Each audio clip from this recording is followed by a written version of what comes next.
So in this lecture, we are going to learn everything about oxalic acid and KMNO4 titration.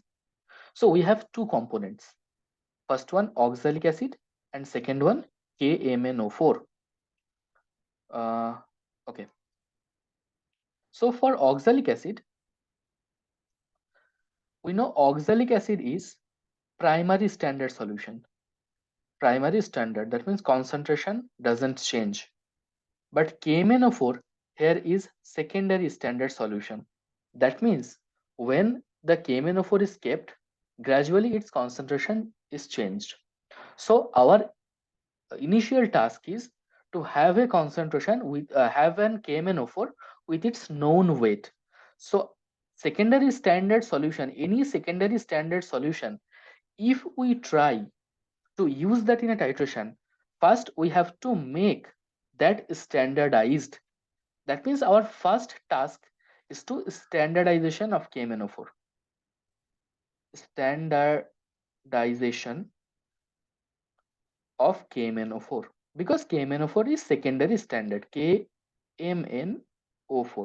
because KMNO4 is secondary standard, right? And this standardization can be done in very much popular ways, in so many popular ways. One of the popular ways are to treat with oxalic acid. So with oxalic acid, we can standardize KMNO4. Once we have standardized KMNO4, then standardized KMNO4 means, suppose I have prepared one KMNO4 solution, and or our professor or teacher has given me one solution of KMNO4. Then the concentration of the solution is not known, because it has prepared some times ago, and with time we know the concentration changes. So what is the concentration now? What is the concentration of the solution now? Determination of that is called standardization. Suppose our professor, when he made that, he made 0.1 molar, and when after say 2.5 hours, he has given me the solution, and now its concentration has changed. Suppose it is now 0.09 molar now. So how will I know that what is the concentration now? That's called standardization. And this problem arises for secondary standard things only, because KMNO4 is secondary standard. If we prepare oxalic acid, then its concentration is not going to change. That's why it's primary standard, right? So after the standardization, we will perform the actual titration. Actual titration may be with anything. So now KMNO4 is eligible to perform any such titration where it can tell you the concentration of other species. So first we have to standardize KMNO4. Okay. How we can standardize KMNO4? We will talk later. First let's assume that the KMNO4 concentration is known. The KMNO4 is standardized, or KMNO4 concentration is known. That means your professor has just tested and said you, yes, you can try it now. Its concentration, just I have checked, it's this. So we are assuming here the KMNO4 concentration is known. Okay, that means it's freshly prepared or it's standardized. I hope it's clear to you. Now, from for titration of KMNO4 versus oxalic acid titration, uh, in titration, two components are used. One is conical and another one is burette. Here in conical, we will take oxalic acid, and in burette, we will take KMNO4. Oxalic acid solution is colorless, so your this segment will be like colorless. But the burette, we have KMNO4, and KMNO4 is purple or pinkish color, deep pink or purple like color. So our burette will look like that, and the oxalic acid, this is colorless. So this is our titration setup. Now let's see what happens when they mix. When we mix them, what happens? We know KMNO4, or we can write the ionic form. It's better to write ionic form, right? uh, okay. So KMNO4 means MnO4 minus. And we know when MnO4 minus is undergoing any redox reaction, then its dissociation will be like this. MnO4 minus will be converted to Mn2 plus. Now MnO4 minus, that means KMNO4, that is purple, right? Purple or pink. And Mn2 plus is colorless. Now we have to balance the reaction. Here in left hand side 4O, that means in right hand side we have to add 4 water. Then here 8 hydrogen is excess, then you have to add 8H plus, 8H plus here. Then in left hand side, total positive charge is 8 plus and 1 minus, that means 7 positive charge in the left side. And here in the right hand side, total 2 plus, that means total 2 plus positive charge here. So we have to add 5 electron to balance the charge, right? 7 plus 5 electron, that means plus 2, here plus 2. So both mass and charge is balanced. And another component in this titration, when MnO4 minus will be mixed up with oxalic acid, what happened? That oxalic acid also going to change. And the oxalic acid means C2O4 double minus. How it will change? It will be converted to CO2. It is colorless, and CO2 is gas. So colorless, it is colorless gas. And mass is balanced, that means carbon 2 not mass is balanced, now mass is balanced, C2O4, that means O4. Then balance the charge. Here in left hand side, total 2 minus charge, so add 2 electron.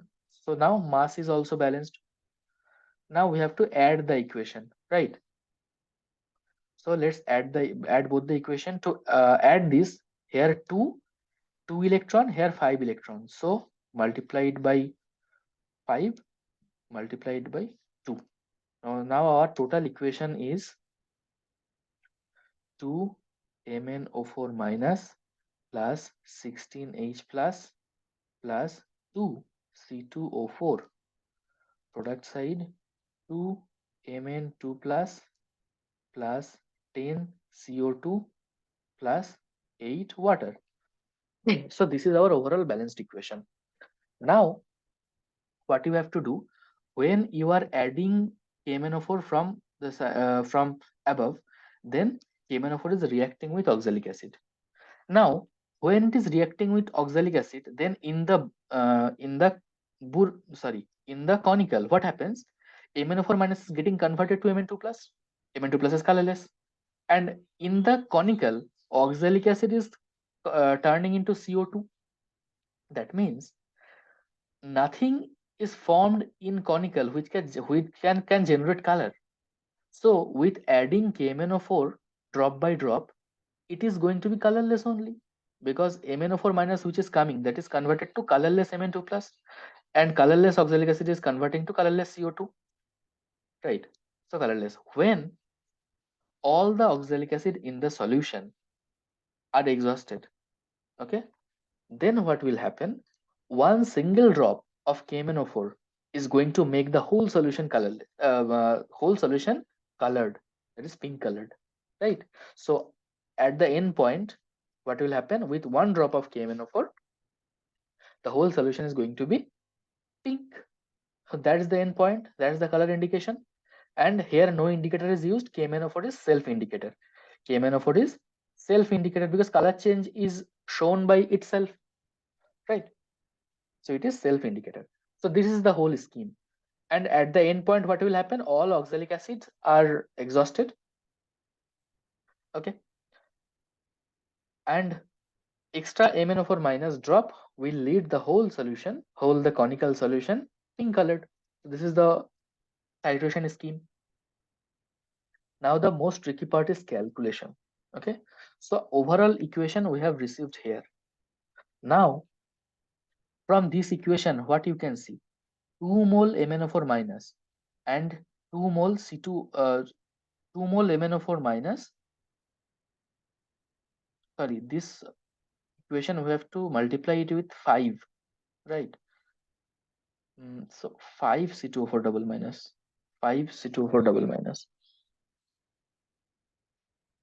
Okay, so from this equation what we can write, 2 mole MnO4 minus is equivalent to 5 mole oxalic acid C2O4 double minus, isn't it?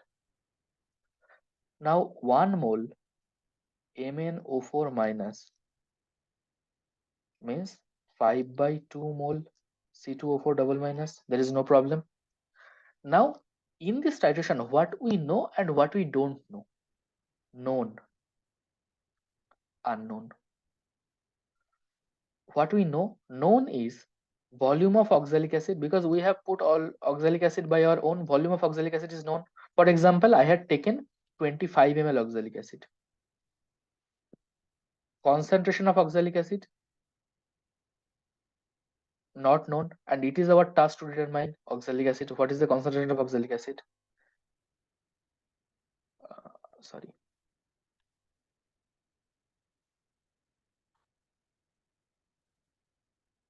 Right. Unknown is strength of oxalic acid. We don't know. Volume of MnO4 minus. How will we get volume of MnO4 minus? This is the titer value. Suppose we started with this burette, we filled the burette with suppose 50 ml.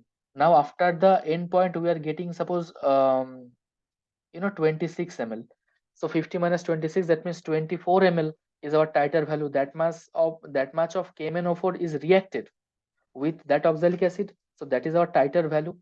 So from titration, after the titration is completed, we will get the value. Suppose it is 24 ml we have received. Suppose after titration we have received 24 ml. We have concluded that 24 ml KMNO4 is consumed. Then strength of KMNO4. Strength of KMNO4. It is also known because we have assumed that KMNO4 concentration it has standardized or it is freshly prepared. Suppose it is 0.1 molar. Suppose it is the strength. So we have to determine the strength of oxalic acid, and that's the motto of the titration. Now, okay. So 1 mole MnO4 minus, that means 5 by 2 ml, 5 by 2 mole oxalic acid, right? 1 mole means 1000 ml, 1 molar MnO4 minus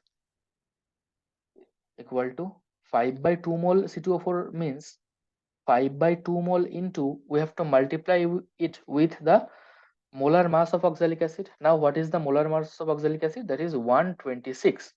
How this is 126? Then if you don't know, watch the previous video where we have discussed all aspects of oxalic acid. Okay, so 126. Thus you will get the this much gram of oxalic acid, then this much ml, this molar oxalic acid, MnO4 minus. Then the volume, now suppose the volume of MnO4 minus, volume of MnO, that means titer value 24 ml, and MnO4 minus strength of KMNO4 we have taken 0.1 molar. Now what will happen? 5 by 2 into 126 into 24,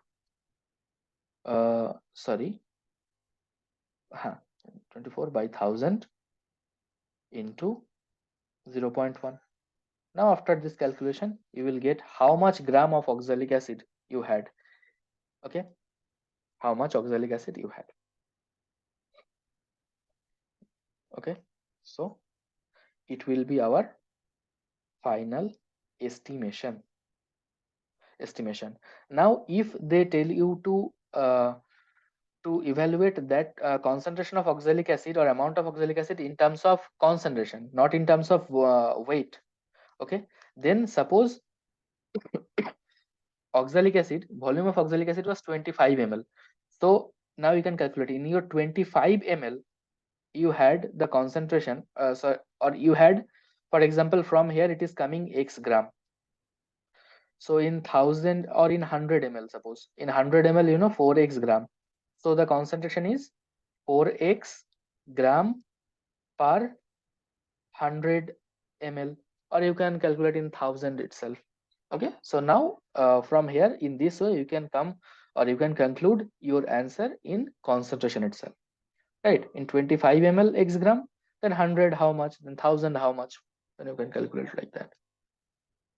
So I hope you have understood it. Thank you.